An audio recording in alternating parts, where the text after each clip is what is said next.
Do you sometimes surf the internet in search of new and interesting ideas to give you something to think about in a world that is too full of old ideas? If so, then you will be very interested in these historically unprecedented concepts, with me starting out by comparing the dynamics of the formation and structure and evolution of our universe and the galaxies and stars within our universe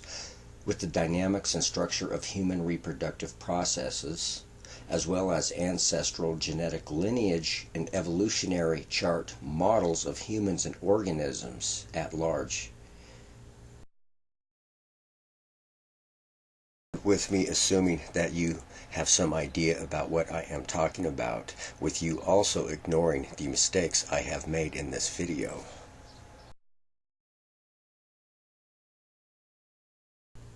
It is relevant to note that there are two models of galaxy formation. One is called the top-down model and the other is called the bottom-up model, with both the top-down and bottom-up models of universe and galaxy and star formation respectively bearing striking similarities to these pictures of reproductive processes and family tree and genetic lineage charts and so forth.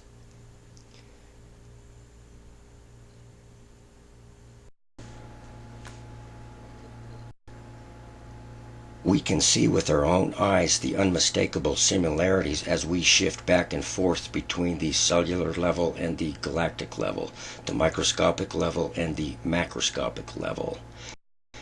We can see how it is indisputable that the dynamics involved in the formation and reproduction of living cells and organisms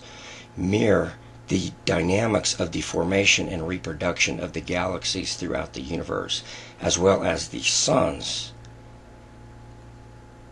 with the atoms that make up the galaxies and suns of our universe literally serving as the equivalent of DNA that is being transmitted from one generation of galaxies and stars to the next, in a process that began with the birth of the first galaxies and stars billions of years ago, supposedly out of the placenta of the intense pressure, heat, and fused hydrogen and other atoms left in the wake of the Big Bang. If I am overdoing it with these comparisons, this is because I want to use all the comparisons I have collected, because this is the only video I intend to produce that is dedicated to comparisons of the similarities of biological and genetic reproduction, replication, and evolutionary processes, respectively, with the processes of galaxy and star formation, with me making no special effort to differentiate between star and galaxy formation at this point, and with me also noting that galaxies form stars and stars help form galaxies in some kind of cycle that evokes the question of about what comes first, the chicken or the egg. This video is a video that would have otherwise been produced if a biologist, an astrophysicist, a geneticist, and an astronomer had been put in a room together for the purpose of comparing notes with the help of an artist and a videographer. This video is a synthesis of sciences. This list of comparisons include comparisons of the respective formation, regeneration, and reproduction of living cells and organisms with the formation, regeneration, and reproduction of galaxies, especially with regard to their similarities in structure and dynamics to the structure and dynamics of what is called cellular mitosis and meiosis, and female oogenesis and male spermatogenesis, which respectively describe sperm and ova development, as well as DNA and RNA replication and cell division, plus other big words and phrases that are used by doctors and scientists to describe the reproduction and replication processes of organisms and cells.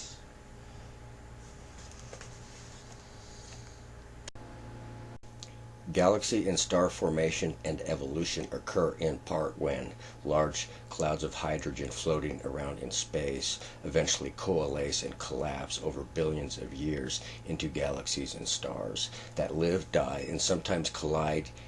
and explode respectively as they form new galaxies and stars, or something to that effect, in a cyclical set of dynamics that specifically and abstractly mirror the dynamics of the reproduction and division processes involving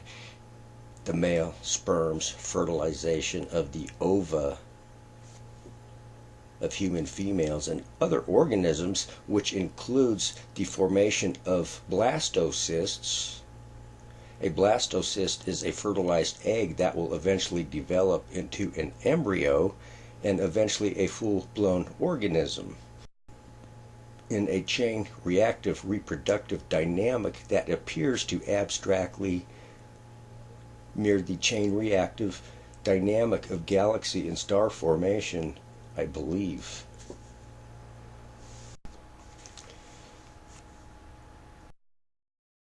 Galaxy and star formation and evolution are mirror images of biological reproduction processes, including egg fertilization and DNA replication, which involves genetic and cellular division and development processes before and after the formation of the embryo inside amniotic fluid in our so-called fluid universe, according to the fluid universe theory. So does the universe exist in some kind of amniotic fluid? Are the stars and galaxies some kind of organisms? This convergence of dynamics also mirror the chain reactive cycle of sun birth, death, and reproduction of new stars and solar systems, like our own solar system, as if they were children. Together, this means that the formation, evolution, and dynamics of galaxies and stars are mere images of the replication and transmission of genes over a period of time from one generation to the next, with each generation being more complex than the previous generation.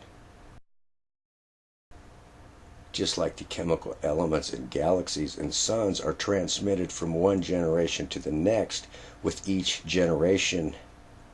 being more chemically complex and more metallic than the last generation. This cosmic reproduction process among the galaxies and stars includes you personally, when considering that you are one of the net atomic and chemical results of this intergalactic reproduction process that began billions of years ago, especially when considering that the elements that make up your body, including the DNA molecules in your cells, are literally the atomic and chemical remnants of galaxies and stars that were born, lived, and died billions of years ago in diverse parts of the universe. Your atomic ancestors came from the four corners of the universe, essentially.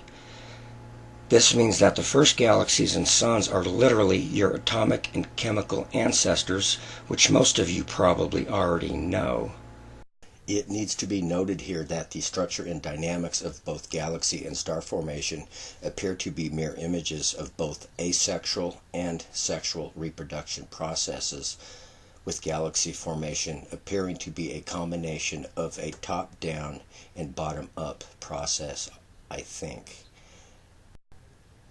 And here I would like to note that if there is anything at all to the Buddhist and Hindu and other religions and New Age and related hocus pocuses, then this video might help a couple of billion people recalibrate their belief system a little bit, if this and other videos of mine were to go viral, especially as we notice the similarities between the colorful electromagnetic spectra emitted by the 7 types of suns and the 7 main colors of auras and the 7 chakras inside these auras.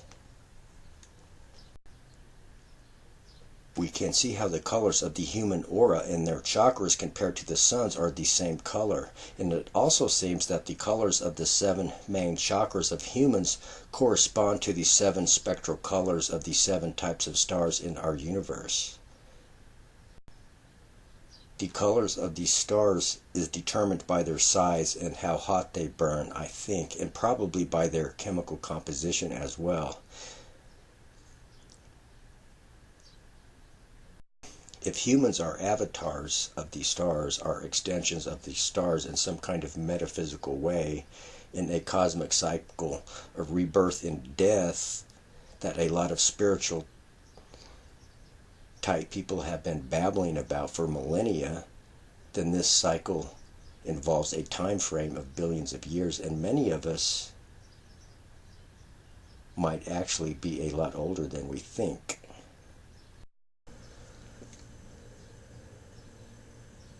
And as we move along to the next section without any kind of graceful transition, let us bear in mind that everything I have asserted thus far in this video requires the universe and its galaxies, suns, planets, moons, asteroids, meteors, and so forth to be the equivalent of cells inside an organism of some kind,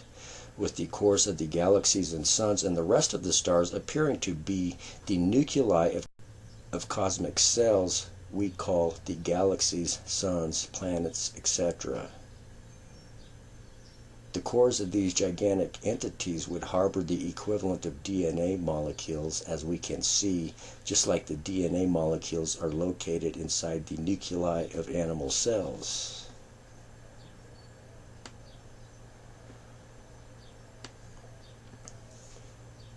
Not only are the visual similarities in these comparisons nearly identical, but the language of genetics and astrophysics are also nearly identical when it comes to respectively describing atomic and genetic nuclei and DNA synthesis and nucleosynthesis and other big words used by geneticists and astrophysicists and biologists, astronomers, and other scientists and doctors, none of whom would fail to admit that the galaxies and suns, planets, moons, and so forth are structured like animal cells, with their respective cores and nuclei being where atomic and genetic fission and fusion respectively transpire.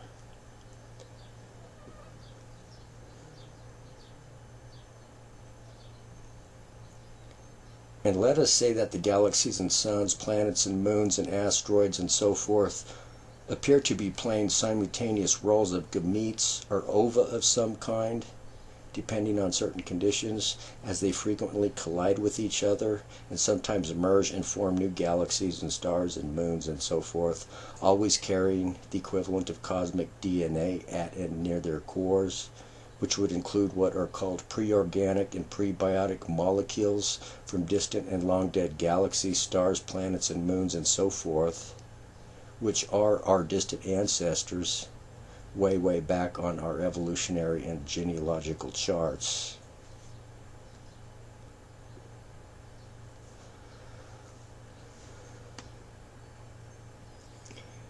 With black holes playing their special role as the equivalent of vaginas or ova, and I say this with a straight face,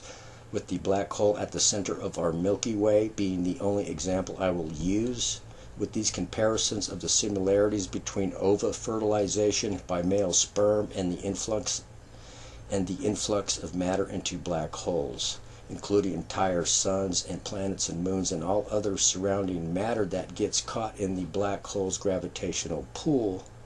with the wormholes you see in these comparisons being suspiciously similar to the fallopian tubes on a human female.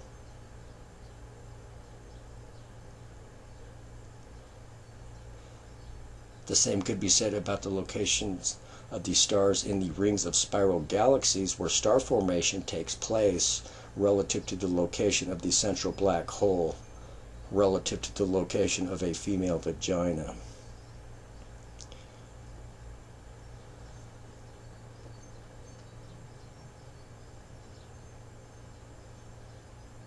I am going to wrap up this video by saying that I suspect the universe is actually some kind of bionic universe and an evolving technological artifact I call the technoverse or cybernetic universe that is disguised as Mother Nature, in addition to reproducing itself using a combination of asexual and sexual biological and genetic reproduction and replication and division processes respectively.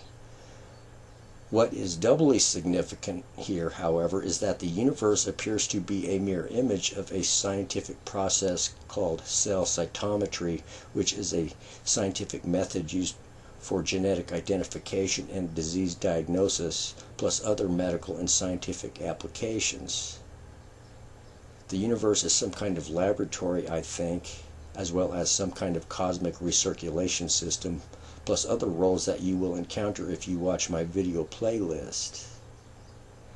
And if you like this video, then hit the like button and subscribe, and hit the little bell on the right hand side of the subscribe button in order to receive notifications of videos